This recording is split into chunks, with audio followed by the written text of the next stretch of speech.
নমস্কার। আজকে একটি অত্যন্ত প্রয়োজনীয় এবং অত্যন্ত মানবিকতার খাতিরে একটি লেখা আমি এক জায়গা থেকে একটা প্রবন্ধে পেলাম। সেটা পড়ে আমি নিজেই চমকে উঠেছিলাম। সেটা আমি যতক্ষণ না আপনাদের কাছে ছড়াতে পারছি, আপনাদের কাছে জানাতে পারছি, আমি শান্তি পাচ্ছিলাম না। তাই আমি বাধ্য হয়ে আপনাদের সামনে এই লেখাটি বা এই কথাগুলি আপনার সামনে তুলে ধরতে বাধ্য হচ্ছি। সেখানে আমি কি পেয়েছিলাম না, চিনির পরিবর্তে আমরা কি খাচ্ছি। আবার বলছি, চিনি, সুগার, চিনির পরিবর্তে আমরা কি খাচ্ছি সেটা কি জানেন? এই হচ্ছে হেডিংস ছিল, চিনির পরিবর্তে আমরা কি খাচ্ছি জানেন? তাহলে শুনুন, ম্যাগনেসিয়াম সালফেট, এটি খেলে এমন কোনো রোগ নাই যা আমাদের হবে না। শুনুন তাহলে 20+20 এর ভয়াবহ কাহিনী যা আমাদের খাওয়ানো হচ্ছে। নিষিদ্ধ ঘন চিনি, সোডিয়াম সাইক্লামেট হাজার হাজার টন আমদানি হয়ে আমাদের দেশে ঢুকছে। অনেক দিনের চেষ্টায় ক্লু পেয়ে কোনো একটা পত্রিকায় সেটা লিখেছিল, সেখান থেকে আমি পড়েছিলাম। সেটা নাকি ডেঞ্জারাস জিনিস। সাইট্রিক অ্যাসিড নামে আমদানি হচ্ছে এই বিষ। দেয়া হচ্ছে কোথায় না, মিষ্টিতে, দেয়া হচ্ছে বেকারি আইটেমে, আইসক্রিমে, beverage, juice, chocolate, condensed milk, এইরকম মিষ্টি জাতীয় খাদ্যে এটাকে মেশানো হচ্ছে।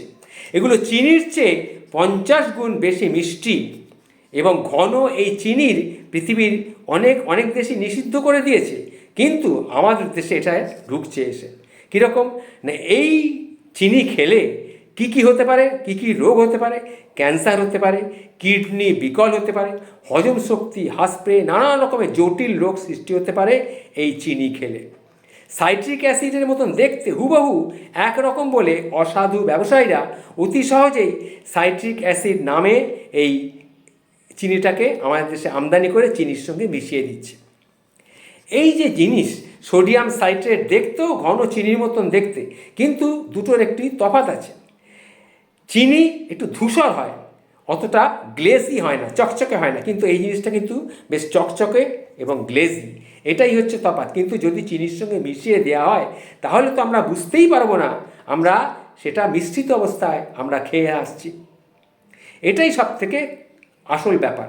পিওর ঘন চিনি কেজি এখন অনেক দাম বাজারে, কিন্তু এই যে জিনিসটার কথা বলছি এটার দাম অনেক কম।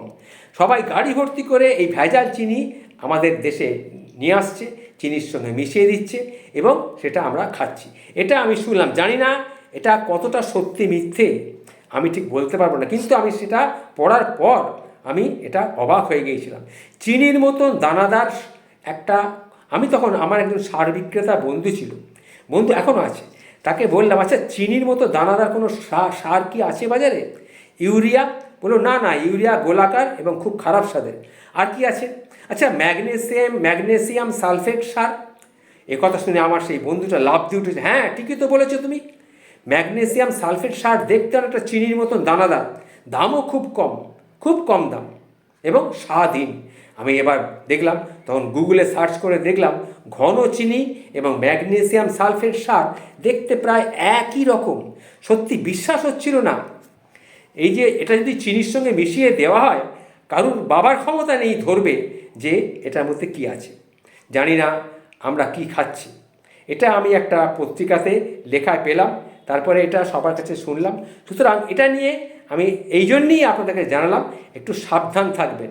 কারণ শখ থাকলে আপনি খেতে পারেন, অনেক কিছু খেতে পারেন, কিন্তু অসুখ থেকে তো আপনি বাঁচতে পারবেন না। বিশেষ করে বাচ্চারা মিষ্টি জাতীয় জিনিস খেতে খুব ভালোবাসে, তারা তো না বুঝেই খাবে।